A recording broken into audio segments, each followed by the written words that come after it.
ایک دور دراز کے شہر میں ایک محل واقع تھا جس میں ایک خوبصورت شہزادی رہتی تھی۔ اس کا نام لیلا تھا اور وہ اپنے والدین کی سب سے عزیز بیٹی تھی۔ نہ صرف اس کی ظاہری خوبصورتی کی تعریف کی جاتی تھی بلکہ اس کی ذہانت، قطن ارادی اور رحم دلی نے بھی اسے ہر دل عزیز بنا رکھا تھا۔ محل میں کام کرنے والے ہر شخص سے لے کر دوسرے شہروں کے بادشاہ تک سب لیلا کی تعریف کرتے نہیں تھکتے تھے۔ اس کی شخصیت میں ایک عجیب قسم کا کشش تھا جو لوگوں کو اپنی طرف کھینچ لاتا تھا۔ لیلا کے والدین اس پر اپنی جان نچھاور کرتے تھے اور ہمیشہ اپنی بیٹی کی خوشی کے لیے کچھ نہ کچھ کرتے رہتے۔ وہ اسے ایک خوشحال اور محفوظ زندگی دینے کے لیے ہر ممکن کوشش کرتے تھے، لیکن ایک دن ایسا واقعہ پیش آیا جس کی کوئی توقع نہیں کر سکتا تھا۔ لیلا اچانک اپنے محل سے غائب ہو گئی۔ اس کے والدین نے جگہ جگہ اسے ڈھونڈا، محل کے ہر کونے میں تلاش کی، لیکن لیلا کا کہیں پتہ نہ چلا۔ وہ سمجھ گئے کہ ان کی بیٹی اب نہیں ملے گی، لیکن حقیقت میں لیلا کہیں نہیں گئی تھی۔ وہ کسی اور دنیا میں جا چکی تھی، ایک ایسی حالت میں جہاں وہ نظر نہیں آتی تھی، جیسے وہ کبھی موجود ہی نہیں تھی۔ وہ ایک غیر مری شہزادی بن چکی تھی۔ ابتدا میں لیلا کو اپنی غیر مری حالت سمجھنے میں کافی وقت لگا۔ جب وہ اپنے آپ کو دیکھنے کی کوشش کرتی تو کوئی عکس تصویر نہیں دکھائی دیتی تھی، نہ اس کی آواز کسی کو سنائی دیتی اور نہ ہی وہ کسی کو دکھائی دیتی تھی، جیسے وہ حقیقت میں موجود ہی نہ ہو۔ اس نے کئی دنوں تک اپنی حالت کو سمجھنے کی کوشش کی۔ وہ اس بات کو سمجھنے میں ناکام رہی کہ اس پر یہ کیا اثر ہو چکا ہے۔ کیا یہ کوئی لعنت تھی؟ کیا یہ اس کی تقدیر تھی؟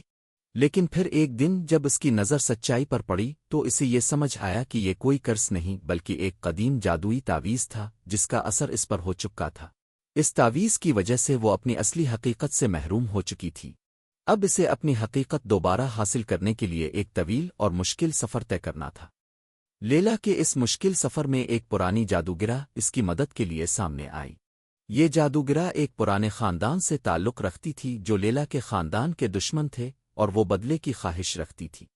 اس جادوگرہ نے لیلا کو بتایا کہ اگر وہ کچھ مشکل اور خطرناک کام مکمل کرے تو وہ اسے اس کی اصلی شخصیت واپس دے سکتی ہے اور اس کی غیر مری حالت ختم ہو سکتی ہے۔ لیکن جب لیلا نے اس جادوگرہ سے مدد مانگی تو اسے شک ہوا کہ کہیں یہ سب کچھ ایک جال نہ ہو۔ وہ خوفزدہ تھی کہ یہ اس کے لیے ایک اور مصیبت کا سبب نہ بن جائے۔ تاہم اس نے اپنی قوت اور ہمت کو جمع کیا اور فیصلہ کیا کہ وہ اس کا سامنا کرے گی، کیونکہ اس کے سامنے ایک موقع تھا کہ وہ اپنی اصلیت کو دوبارہ حاصل کر سکے۔ لیلا کا پہلا کام تھا کہ وہ ایک قدیم جادوئی تعویذ کو توڑے جو اس کی غیر مری حالت کو مضبوط بنا رہا تھا۔ یہ تعویذ ایک خوفناک جنگل میں چھپایا گیا تھا جہاں ہر طرف جادو اور پراسراریت تھی۔ جنگل کا نام خوف کا جنگل تھا کیونکہ اس میں داخل ہونے والے اکثر واپس نہیں آتے تھے۔ لیلا کو یہ کام پورا کرنے کے لیے اپنی تمام تر ہمت کو بروئے کار لانا تھا۔ جنگل میں داخل ہوتے ہی لیلا نے محسوس کیا کہ ہر چیز میں ایک عجیب سی جادوئی طاقت ہے جو اسے ڈرا رہی تھی۔ درختوں کی شاخیں عجیب طریقے سے آپس میں جڑی ہوئی تھیں اور ہر طرف گھنا دھندلا پن تھا۔ ایک جگہ سے دوسرے جگہ تک پہنچنا نہایت مشکل تھا کیونکہ یہ جنگل جادو کے اثر سے پر تھا۔ درختوں کے پتے بھی آپس میں سرگوشیاں کرتے ہوئے اسے دھوکا دینے کی کوشش کرتے تھے۔ لیلا کے راستے میں کئی خطرناک مخلوق بھی آئیں جو اسے جنگل کی گہرائی میں دھکیلنے کی کوشش کر رہی تھیں۔ ایک جگہ تو اسے ایک جادوگرنی کا سامنا ہوا جو اس سے اپنی قوت حاصل کرنے کے لیے اس پر حملہ کرنے والی تھی، لیکن لیلا نے اس جادوگرنی کا مقابلہ اپنی ذہانت اور قطن ارادی سے کیا۔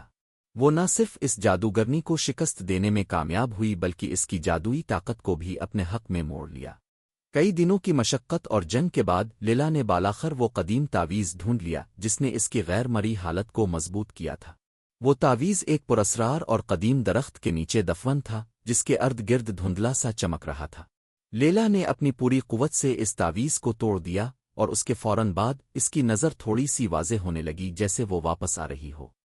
اب اس کا اگلا کام تھا اپنے سب سے بڑے دشمن کا مقابلہ کرنا جو اس کا قریبی دوست بن کر ہمیشہ اس کے خاندان کو تباہ کرنے کی کوشش کرتا رہا تھا۔ یہ دشمن ہمیشہ اس کے خاندان کے اندر سے چپکے سے حملہ کرتا تھا اور اپنی سازشوں کو اس کے سامنے چھپاتا تھا۔ لیلا کے لیے اس کا مقابلہ کرنا صرف جسمانی طاقت سے نہیں بلکہ اپنے دماغ اور دلی حوصلے سے تھا۔ یہ دشمن ایک شاطر اور چالباز شخص تھا جو اپنے جال میں کسی کو بھی پھانس سکتا تھا، لیکن لیلا نے اپنی عقلی طاقت اور عزم کا استعمال کیا۔ اس نے دشمن کی چالبازیوں کو بے نقاب کیا اور آخرکار اس سے اپنی زندگی کو بچایا۔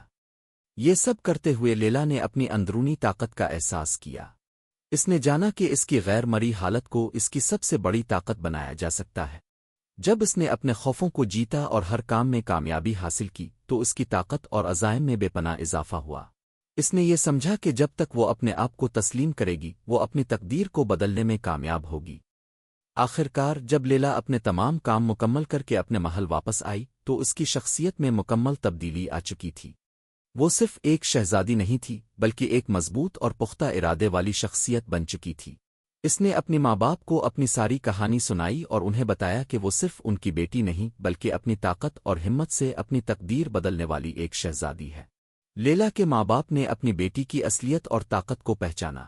انہوں نے یہ سیکھا کہ صرف ظاہری شکل میں نہیں بلکہ اندر کی طاقت اور شخصیت کو سمجھنا سب سے ضروری چیز ہے۔ لیلا نے اپنی غیر مری حالت کو ختم کر کے اپنے خاندان کے ساتھ خوشی کی زندگی گزارنا شروع کیا۔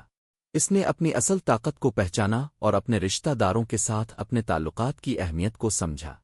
اس سفر نے اس سے یہ سکھایا کہ حقیقی طاقت کبھی بھی باہر کی چیزوں میں نہیں ہوتی بلکہ وہ اندر کی حقیقت اور خود کی پہچان میں ہوتی ہے۔